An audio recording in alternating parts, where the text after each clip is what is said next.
Yo YouTube everyone, welcome back to the channel. Today's video I'm going to be showing you guys how to play better in Search and Destroy. As you guys know, I am in Crimson and the lobbies are getting a bit more difficult, and in this gameplay I was kind of frying. We had a pretty good game, it went down to the wire, so let's break it down and show you exactly how you can carry your teammates in Search and Destroy. Now this is really important. The first round goes our way because of the use of a grenade here, but before I get into that, let's kind of break down the rest of the round. So we're going to go through and I want you to notice what we've done here. So normally I like to play a bit more aggressive on the A side, but because the first round, right, what normally happens is your opponents don't have a trophy system. So this area here, this A point here, I knew was going to be a bit of a danger zone in terms of me running here. If somebody chucked a grenade over, I'm probably dead. So instead I played it patient, I let my teammates set up there, and we essentially got them in a trap. Because I know there's no trophy system, it's a really good excuse to give them the map control, spam your grenades over and get a free kill, which is exactly what happened. Then we played patient, we waited for the second player, because normally some people do kind of get over aggressive, which is exactly what happened, and we were able to open up round one with 2 kills. Perfect, great start there into the next defense. Now this next round I thought I could just, you know, get to the A point first. I did notice there was a sniper, so in my head I am wary of that sniper, but I was like, right, if I can get to the head glitch here, play my life, we should be good to go. Now my first mistake there was, instead of kind of challenging the head glitch straight away, honestly I didn't expect somebody to play this aggressive, so fair play to him, he played it very aggressive.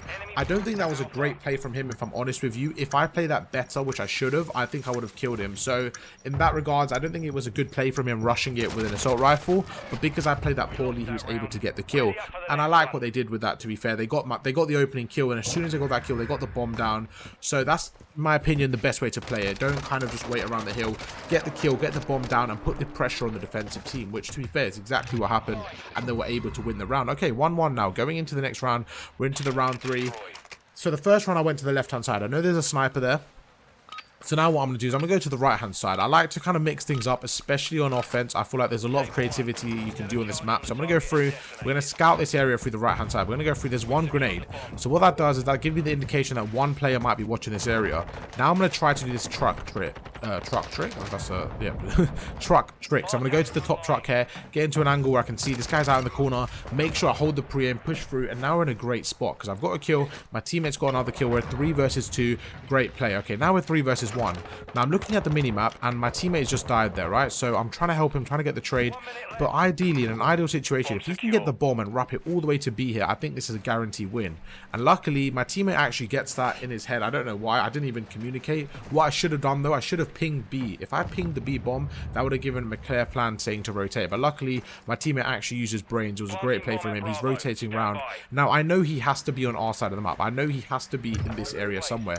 So I'm going to play my life, play it cruddy, wait for him to get in the open. Again, right there, I didn't shoot when he was behind the truck, because what could have happened is, let's say I shot one bullet, right, while he was rotating, and then he went into cover.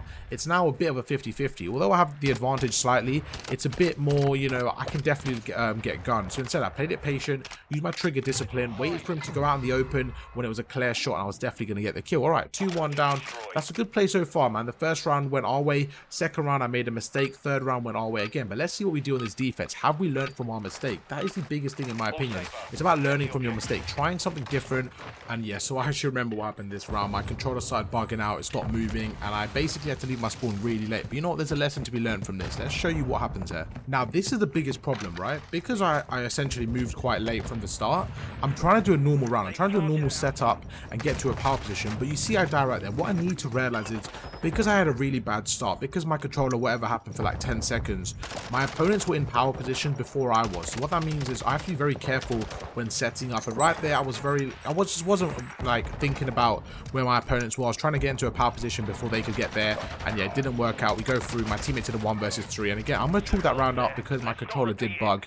But if there is anything you could take away from that, is that if you are in a situation, for whatever reason, you get stunned off spawn, anything, wherever it is, and maybe your controller's not working like mine was, don't try to run into a power position where it relies heavily on timing, because as you saw right there, they're already going to be ready for you, and it was just a very easy kill. You want to make sure that you switch up your game plan and maybe do something that isn't quite ordinary but still keeps you in the round. So going into the next round here, 4 rounds done, it's 2-2. Again, man, these lobbies are very, very competitive, and yeah, I'm doing pretty good so far, but we need to get the edge here. We need to do something to split the round. So let's see what we can do in this next round. I'm going to go through here, and I'm like, okay, I'm going to sit in this top fortress area. My teammates are going through the left-hand side, and I'm essentially going to try playing for that first pick. Now, I don't know if anybody will jump through this window, But I'm just going to bank on it. I'm banking that somebody's going to play aggressive, because normally somebody does, right? I'm looking at the time with a minute 10 left. This isn't the start we want. My teammates go 2 down. This is not the start we want. My other teammate gets a trade.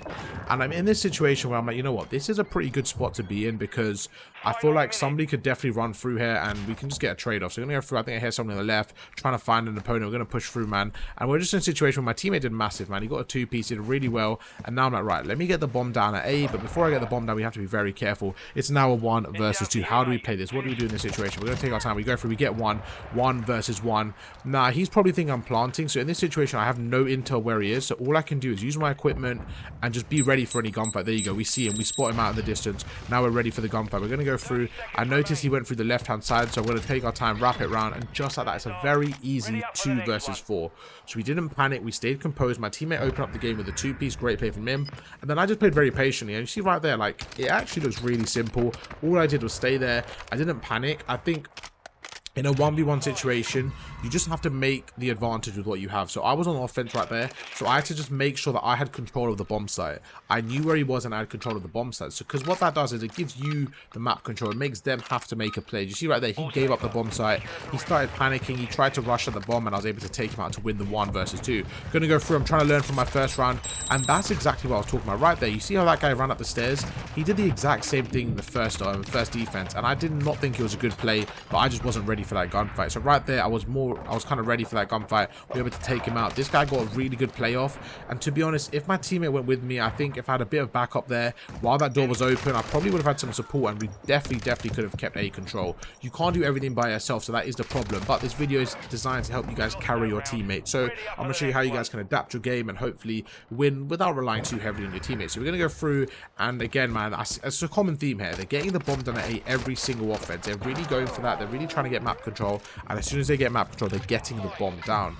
Now, what I'd like my teammates to do, honestly, is just apply a bit more pressure. They help me out, help me get to that scenario, help me block A bit quicker. But it doesn't look like that's going to happen. Let's see what we do in the round 7, man. Again, 3-3. The game is very tense right now. But what can we do in this next round? We're 7-3 right now. We're having a very good performance. I'm going to go through again, and I'm going to try to play this angle now. I'm going to watch this door, go to the left. There's a guy right there. As soon as we take him out, we're going to reposition. This is a great play. We're going to go through. We're going to get 1, and now I'm going to reposition. Get to a different angle. There's a guy right there on the top. We're going to try to take him out, but we're not going to overcommit here. As soon as we make him, we're going to back off.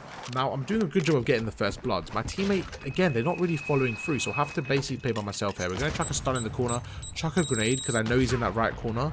Now, all I know is that he was no longer in that right corner. So what that means to me is that he's probably gone into their kind of, their mid-arches alleyway. Now, we're in a good scenario here. We're in a good situation. I'll take my time again, playing patiently, but playing patiently in an area where you're more likely to have a gunfight. I think that's the key. I think there's a difference between sitting at the back of the map and playing patient than playing patient in a power spot. And right there was a perfect example of playing patient in a power position. We go through, we get 2 in that round again. So every round that I'm not dying at the start, I'm actually able to get maybe 2 kills a round. And that's where I think you could really have an impact to your team. That's where you can make the difference and carry your team. If you can get 2 kills a round on average, that is a really good display. It's a really good showing, and most likely you're going to win the game. But we're going through again. The defense have been slightly harder than the offenses. And one thing I'm not doing is I'm not switching to a trophy system, because I do like having dead silence in Search and Destroy. But I have to be very careful here. We're going to go through, and I'm trying to learn from my last mistake. What happened last time was this guy opened that door and he watched this left side. This is really important. My teammate's with me now, so I'm looking at the mini-map and I'm looking where he's looking. I'm looking at his arrow. He's watching the right side, so all I'm going to do is watch over him. I'm literally going to watch his flank. If he plays his life, we'll be in a great situation. But again, man, my opponents play like a chess move right there. They move on the other side. They're actually pushing the B point, it looks like. So we're not in a good situation. This guy's at the back. We're in a 1 versus 3. But can we clutch up? Will this be the round we lose, or can we clutch up? We're going to go through. We spot 1. And I don't know what happened to my aim assist, but my aim went all over the place. It was quite a difficult gunfight. If I won that gunfight, I think I would have been in a good spot, to be honest, because I know the second guy was on their stairs. So what I would have done is basically played my life, snaked it, and it all depends on where the third player was. But you know what? We're going to look back at that round and say the main reason we lost that, in my opinion, was because I don't know, I think we kind of tried to blind counter them. We sent 2 people to A. That's exactly what I wanted in the other rounds, but this round didn't quite work out because the opponents played a different move. So that was an example of them adapting their game, which is exactly what I was afraid of, and that's exactly what you need to do. If you guys want to get better at Search and Destroy, make sure to adapt your game. As you saw right there, I wasn't expecting that, and they were able to push through. We're going to go through this top area, again, playing a different angle. I'm like, right, somebody hasn't played that top area once yet. I've gone to the right-hand side every round, maybe two 2 offenses in a row, and I've got to kill every single time. So I expected somebody to play that top area, and that's exactly what happened. We go through, we get a 2-piece. The last guy's on the left here. And to be honest, man, that's some good shots from him. I actually think I should have got that kill. I pre-aimed him, got some good shots off, and I would have got a 3-piece. Now, me dying there is not ideal. I'm left my teammates in a 2 versus 1, but let's talk about the positives of that round, what I did there. So, as I mentioned, that area on the left, where you're looking at now, that building, the top maps, I was expecting somebody to be there, or the top castle, sorry, like the top of this horse on the left. I thought somebody would be there because every single round I've gone to P1, and what I've done is I've made an impact, I've got kills every single round, and that essentially left them having to mix things up. So I was hoping somebody was there. It worked out really well. Then we jumped out because I heard somebody use our dead silence, so we were able to get a 2-piece. Now my teammates are now left in a 2 versus 1 again. We're in a situation where if I'm getting a 2-piece every single round, it's just making my team's life so much easier. And for people that want to try to carry an S&D, my biggest advice, my biggest tip is don't try to get 4 kills every single round. Obviously try better, but saying don't rely on getting every kill every round. It's not about that. It's just about opening up the blood and giving your team the advantage throughout the game. So although I'm not getting every single kill, I feel like me setting our team up by getting 2 kills a round on average, I'm basically making it a 3 versus 2 if I die, which is really impactful and really positive. 5-4, and again, I think one thing I could have done a lot different this game is stop overcommitting to A by myself. I've done that every single round so far, and the defenses have not been successful. So if I could replay this game, I think the one thing I would change is 100% my defenses. My defenses were very, very repetitive, very consistent, not in a good way, because they just didn't get any results. I think you can be consistent if you're getting results, but it's kind of, yeah, I just don't think I played very well on the defense. I think my offenses I kind of carried, but the defenses I definitely would change that thing, change things up. 5-4 up now. My teammate's looking like in a bad situation. Gonna go through. He takes out 1. I might have to use this Hurricane, man. Low-key, I might have to give Hurricane a go, man. Let me know down in the comments what type of gun you want me to use, man. I want to mix things up, so I'm down for a challenge video. Alright, it's time for the round 11. This is where plays get made. This is where I really show my worth. Let's show you exactly what we're going to do. You know, we're going to play aggressive. In the round 11, where people get fed the most, we're going to push through. We see 1, we take him out. I'm going to pre in the top. Now, this is just a great play. I got the first kill. I just kind of guessed where the second guy would be based on positioning, based on kind of a prediction. I was like, right, somebody might challenge me from the top. If they didn't challenge me, all I would have done is back off there. But it worked out really well. We get a 2-piece, and as I mentioned so many times, the best way to play to carry your team in solo queue is to get 2 kills a round on average, put your teams in a 3 versus 2. Well, I thought that was the best play, and then I looked at the scoreboard and I realized everybody died. We're now in a 1 versus 1. All my SR, all the hopes is left to my random teammate. Can he clutch up? We're about to find out. I'm not gonna lie to you guys, this guy surprised me, man. This guy surprised me because the stun hits him. Instead of sitting on the head glitch, this guy is a madman. He went out in the open and just challenged. He just straight challenged him, man.